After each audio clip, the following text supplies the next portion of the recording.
Let's get to it, Rick. Let's talk conference championship pop or drop. Let's start with Texas, Oklahoma State. And a guy we talked about over the summer that we liked a lot, tight end Tavien Sanders. We've talked about Adonai Mitchell, who had a huge game. We've talked about Xavier Worthy and Quinn Ewers. Quinn Ewers looks like he's probably returning to school. But let's talk about Sanders, the tight end. Plays a lot of in-line. They use him to block a lot. I wish they wouldn't do that because he's not blocking as well as I would like him to block. The funny thing is you watch him, let's say he blocked on 40 snaps this game. On about 8 of them, he looked like he knew what he was doing. The others, I was like, okay, he's either technically not doing what he's supposed to do. He's not strong enough or it's just not working out for him. So I don't know if that's something that'll fix itself down the line. We talked about Brock Bowers coming back last year and certainly being a better blocker this year. But if you're drafting Sanders, you're not drafting him to block people. He had 8 catches for 105 yards. One of them was he got open, wide ass open for an easy 25-yard flea flicker. That wasn't necessarily the toughest play he made, probably the easiest catch he's had in his career. But he showed the ability to stack defensive backs in the middle of the field when he's running those seam routes. He can run away from guys. He has a little wiggle for his size, and I thought he ran through arm tackles. And again, I like him. Like, I don't know who tight end 2 is going to be at this point. He's not a first-round pick unless something changes. But I think he's a day 2 guy who can come in and help in much the same way we've seen these day 2 tight ends in recent years come in and be contributors. Yeah, I don't think he's in the, like, to me, if you want to make a compare, Laporta was better, even though he didn't have the same production. Yep. And he went second round to Detroit. And, you know, he's lighting the world on fire in the NFL right now. Should have been a top 5 pick. Yeah. So maybe we got to redraft the redraft we did, Debo. We get a chance. But I saw all the same things. I saw the athleticism as a receiver. I saw the wide open double reverse pass that no one was guarding him. They threw him a lot of bubble screens, which he does have some wiggle to him. And he is a pretty smooth athlete getting upfield after the catch. You see some speed. I just don't see anything. It's good, but to me, I'm just trying to think, is there anything unique? Like, I thought Kincaid was unique in some of the things he did as a receiver. Yep. I think this guy's going to be a good pro. He's going to be a solid starter in the league, but I just can't buy into the uniqueness of taking him in the first round. But I could see him as a solid day 2 pick. Here's my comp, and I'll get your grippy ball. And it came to mind because I actually saw this guy play a lot over the weekend because of injury. Little Brevin Jordan out of Houston, went to Miami, plays for the Texans now. Yeah, that's a great comparison. I really agree with that. Do you think Sanders is more athletic? What are you making faces about? No, 42 days, 10, 9, 8, 7, 6, 5, 4, 3. I think that's a great comparison. Well, okay. I don't know if I know that's not helpful. I don't know how serious you are on a scale of 1 to 10. What are you talking about? I am very sincere. I would never be sarcastic on the show at all. Yeah, you can find Rick on Twitter at HallmarkLover420 as his acting props continue to get better. All right.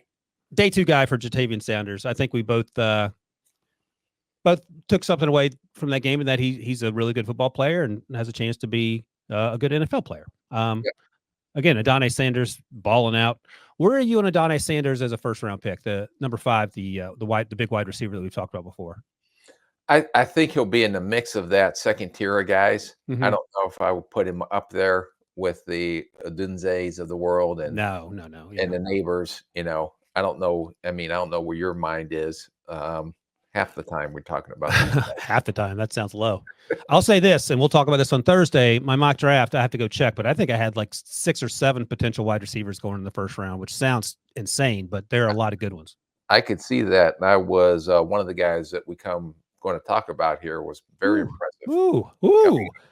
All right, before we get to him, let's go to Alabama, where the old Alabama Crimson Tide somehow found their way into the Final Four. Did you agree with that or disagree with that? I don't have any real take on that. I do feel bad for our colleague Danny Cannell and Bryant McFadden, who played at Florida State, because they got absolutely screwed. And Danny's been going on this. Oh my God, he's everywhere. He's everywhere. Debo, where are you on the college football playoff system? Do you feel bad for Danny and BMAC, or do you understand how this thing works? Florida State got robbed. Come on, they did. Huh? That committee is a joke. That committee is a joke. Devo's mad. They were undefeated. They won their conference. What else are they supposed to do, Rick? What else, Rick? The best 4 teams in the Final Four. That's not true. If they did the best four, it would be Michigan, Ohio State, Alabama, Georgia. Yeah. I would listen to that argument because that's a legit argument. But I think Ohio State should have had was above Florida State because I think they got an excellent football team. I think Alabama, the way they're playing, and then Pete, I'm going to argue with Pete Prisco till it's blue in the face because you might as well just argue to the screen I'm talking to because you're going to get more common sense out of the screen than out of Pete Prisco. True. He says they're like a Hail Mary pass away from not being in the playoffs. But Alabama, the way that Milroe has improved, the way they're playing right now, you got to say they're one of the best 4 teams they got in. I think they did a fine job, although I would have put Ohio State or over Georgia, who? Texas. Over Texas. Yeah, see, I don't know, man. I get it. It's all about money and power and politics. That's how that. If you come at it from that angle, will you think there'll be as much scrutiny or as much controversy next year when they expand it? But I'm sure they'll find something to be angry about. People generally find something to be angry about. But I guess you get the top 8 right, and then you got to figure out the people at the bottom, the 6 out of the next 4, who's going to be angry about that. All right, we'll worry about that next year. Alabama, huge win. Jalen Milroe, as you talked about, had a really good game, and we'll be talking about him a lot over the next 12 months, I would imagine. I'll just say this, Rick, and I mentioned to you before the podcast. I'm going to go on record now. Don't clip it, Debo, in case I'm really, really wrong. But I think Jalen Milroe is going to be the best quarterback on the field when they face Michigan in a few weeks. I'll just say that now. But let's talk about Dallas Turner's teammate, the edge rusher, who, when you refused to join us when we talked to Will Anderson a few weeks ago, he said that at this point in his journey, Will thinks that Dallas is a smarter football player than Will was at Alabama. And he said he and Dallas talk all the time, and he's really impressed with what he's doing. And I get that because I didn't realize how strong Dallas Turner was until I turned on this game to watch. Amarius Mims left in the first quarter with an ankle injury. That's been a recurring theme, unfortunately, for him. What's that? Shocking, but go ahead. Yeah, he just hasn't stayed healthy this year. The right tackle for Georgia, so we got to figure that out. But Dallas Turner was eating up the left tackle for Georgia, and he was killing him with a long arm, and the power just jumped off the screen, and he did it continuously, and he was such a problem on that side of the football. And he's also a good athlete. Like, he shows the ability to drop into space. He wanted to cover in the flat, and on one little quick flat to Brock Bowers, which he didn't get the ball, he was running with him there, so that's impressive as well. But Dallas Turner, we talked about this. Does he remain now after this weekend your edge rusher 1? Because he looks like it. Yeah, in my opinion, he's edge rusher 1. The way he played in the Auburn game, the way he played now, I'm anxious to see him against Michigan because I think that he's going to create some havoc in that game. But you don't realize how big this kid. He looks lean and wiry when you watch him on TV, on tape. But just like we talked about, Will Anderson he is very thick through his legs and almost like running back thickness. And that's what, there was a Will Anderson. Well, he only weighs 240. This kid weighs 255. He doesn't look like it, but he's going to come in at 255. And I would have a tough time. And you know how big a fan I was of Will Anderson coming out last year. If those two were there, I would maybe lean to Dallas Turner over Will Anderson. That's how good I think this kid's going to be. All right, that's a clip for Debo to put out there on the social media machines. That's impressive.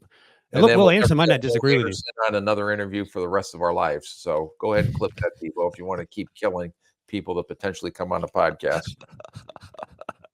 Will Anderson might not disagree with you. He had very high praise for both Dallas and Chris Bradswell, number 41, and we'll talk about Chris throughout the draft process as well. But man, he played out of his mind. And this is a legit Georgia team, not the Georgia offensive line we've perhaps seen in recent years, but they ain't a bunch of one-stars out there playing offensive tackle. So he did a great job. The athleticism and space flashed, and he's a big part of what they do. All right. Oh, I have him as a top 10 pick, easy. Yep. Yeah. That's if Will went 3 overall, this kid will be in the top 10. And I will say another sneak peek at my mock draft on Thursday. I had him going top 10, so rest assured about that. Something that may anger people. Brock Bowers lasted until the middle of the first round, but I can explain that away on Thursday. So that's called a tease, Rick. All right. Next up. I don't even want to look at your mock draft. Yeah, don't look at it. You may I'm have just to look at it today. I'm not going to do any prep. I'm just going to react off of what I see. And I've typically found that goes really well when you and I have these type of conversations. So we should be good to go. All right, let's go to Florida State. Shout out to Danny and BMAC.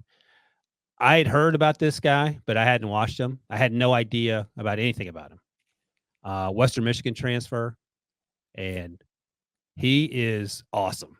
Braden Fisk, number 55, plays all up and down the offensive line. A lot of 3-tech. He even lines up at 5 technique sometimes. Incredible athlete. Like, you see that guy walking around. He had no nameplate on the back of his jersey, just his number. Like, he was like Rudy Rudiger coming out there. You didn't know who he was. And then he's just taken over. The last 2 plays of the game, last 2 series of the games, he had 4th down sacks to seal that win over Louisville. And he did it in athletic fashion.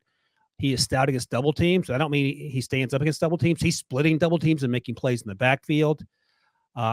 He reminds me, and this is unfair because he's white and he's undersized, of Howard Cross out of Notre Dame. And I know that's lazy, but that's where my mind went initially. He's a better player than Howard Cross, but Howard Cross is fun as well. But Braden Fisk impressed me a ton in this game, to the point where I would imagine he's going to be getting some serious buzz as we get through this process. Yeah, I didn't know who this kid was, and then Debo pulled one out of his arse. But this kid, but when you went back and watched the tape on this kid, I mean, he had no buzz, and I haven't heard, so I don't know if he played like this the whole season. So I want to go back and see him against some legit offensive linemen that are going to be playing in the NFL. Although I don't know that if the ACC has any legit offensive. Ouch. Just kidding. Ouch. Not like the SEC in the Big Ten, but that's why Florida State didn't get to the Final Four. No, just taking shots at kicking them while they're down. No, they deserve to get in too. Everybody deserved to get in. Everyone gets a trophy, Rick. Everybody gets a participation trophy. But the all his sacks came on an ET game, which means the defensive end came in first and then he looped around.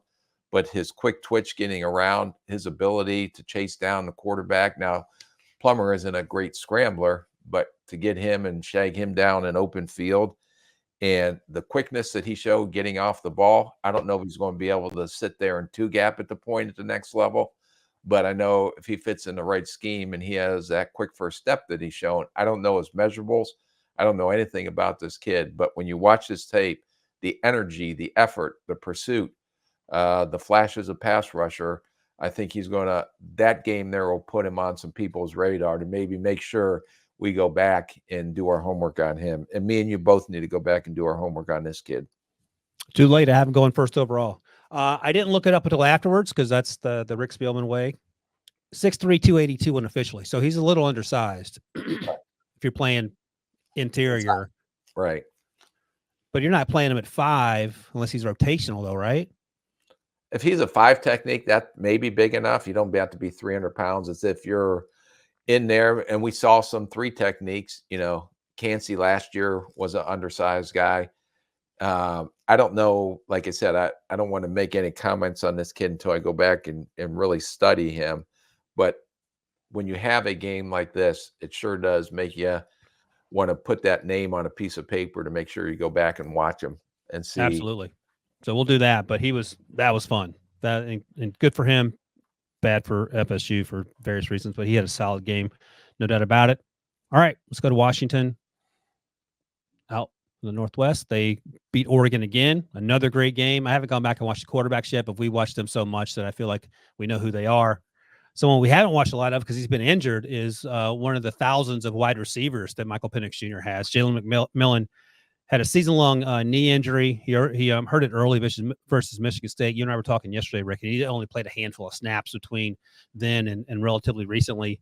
But he showed up in that conference title game. 9 catches, 131 yards. Almost had a touchdown on a back shoulder throw that we've seen Michael Penix throw to Odunze a million times this year. Didn't pull it down to contested catch, but he came back later and made some contested catches. He shows some juice in the open field. He shows the ability to stack these defensive backs and find ways to get open. They use him a lot on over routes, and he was running open on those routes. So you have him, you have Roma Dunze, you have Jalen Polk, all guys who could be top 50, top 75 picks. I'm sure we'll hear about how that makes Michael Penix a better player. But what'd you learn about Jaylen McMillan and the rare chance we got to see him this year? Yeah, well, he looked completely healthy. You've seen the athleticism, you've seen before the injury, you've seen the speed.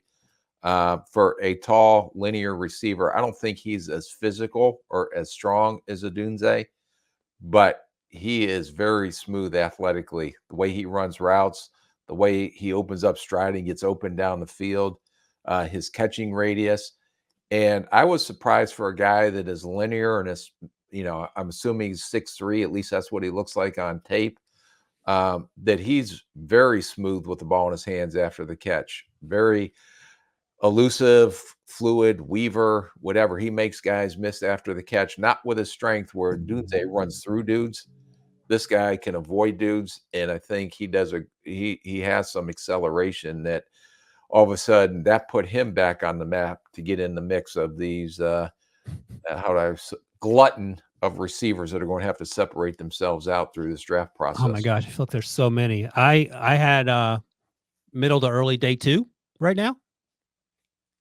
Yeah, I would agree with you 100%, Ryan. Who knows what you're talking about over there?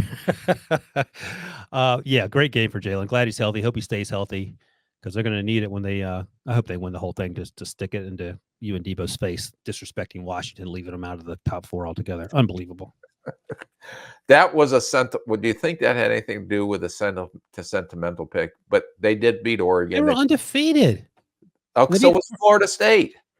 Well, they don't have anyone injured. That's the excuse they were making for Florida State. They still got Right. Michael Penix Jr. and all their dudes, and they beat Oregon twice. Yeah, that's what I mean. So I could see, but because the Pac-12 is dissolving, disintegrating, going extinct, whatever you want to say it. Yeah. So it's almost fitting in a Hallmark storybook type story that the last year of the Pac-12 actually had a team that was good enough to make it to the Final Four. I hope they win it. That would be the storybook ending. Again, at Hallmark Lover 420 if you're looking for Rick Spielman on Twitter. Let me ask you this quickly. My buddy, who was an ardent Alabama fan and was trying to make his case for why Alabama deserved to be in, asked me this question, and I didn't off the top of my head, but I guessed. Of all the players that get drafted in 142 days, which conference has the most? Pac-12, SEC, Yes. or Big Ten? SEC. Pac-12 is deep. Oh, this year you're talking about? Just this year, yeah. Just historically. No, this year. I said Pac-12 maybe by a hair. I think it could be because they got some dudes out there. Yeah, I mean, I'm not going to argue with you on that. I'd have to, after I look through all your mock and all your works, then I'll tell you where you're right and wrong. That's what I did when I was a GM. Okay, go do what you guys do, get all your reports in, and I'll fix it at the end. That's don't bring me the first draft. Bring me the final draft, and then you'll. And then I'll redraft, fix it. Okay, all right, we'll circle back there. Because typically you say SEC and get on with it, but I think this year for the Pac-12, they may have a case. All right, let's go to Michigan because the Iowa game. My new favorite player is Deacon Hill, the heavyset quarterback for Iowa. He's fun, and I mean that in the most lovable sense. But let's talk about the guy on the other side of the ball, Mike Sanders, still the nickelback, who actually played a lot of outside in this game for Michigan. We talked about him last Thursday in the preview. Former wide receiver, and he looks like it. He has ball skills. He's undersized. I don't know his exact height or weight, but he flies around like he means business when he comes downhill, both in run support, but also in tackling and breaking on routes that are in front of him. He forced 2 fumbles in this game. He almost had an interception, and this shows up week after week after week. And he's a little older, I believe. He might be 22, 23-ish. I have to double check on that. I don't care. He's a guy that feels like, I don't know if I mentioned last Thursday, but my comp for him was a Mike Hilton type player who's been really successful for Pittsburgh and now Cincinnati as a slot corner. But again, you can play Sanders still everywhere. What'd you think of Mikey Sanders still? Yeah, no, a couple of those, the forced fumbles, the one he came up and whacked the dude after the catch to force a fumble. And then, he came on that cap blitzer with the corner blitzes. He had free access, but he was a humming. He was a humming, Debo. Love it. Coming off the edge there and had a couple of nice hits on the quarterback. I saw the break on the hitch route, which was a great break. So I think this kid's still probably an early Saturday guy. You think so? How come? Because is he a Nick? I know it's still new, the position. But he is developing.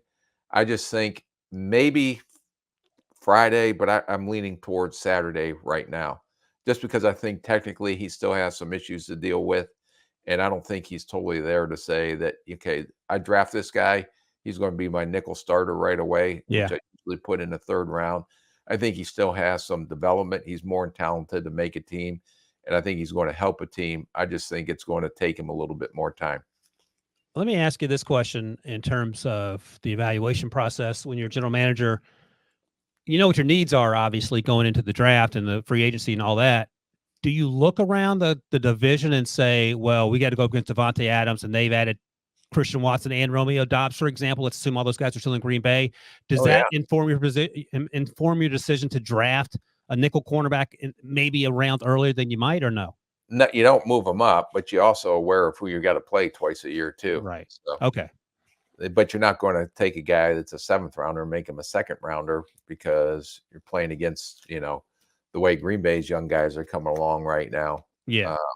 They still have to have the ability of where they're drafted. And I was just thinking in Mikey's case, and by the way, he spells it M-I-K-E, but he pronounces it Mikey, which I sort of like. In Mikey's case, with all these deep wide receivers in the league, young ones, and the ones coming out that we keep talking about, if maybe a team's like, you know what, we'll take him a half round to a round early. We like him. He's undersized. You're not talking about jumping him 2 rounds up. So I think it depends on how your board is finally developed and what other opportunities or players are available at the time. All right, Mikey just turned 23, and he's unofficially listed at 5'9", 184. So take that for what it's worth. All right.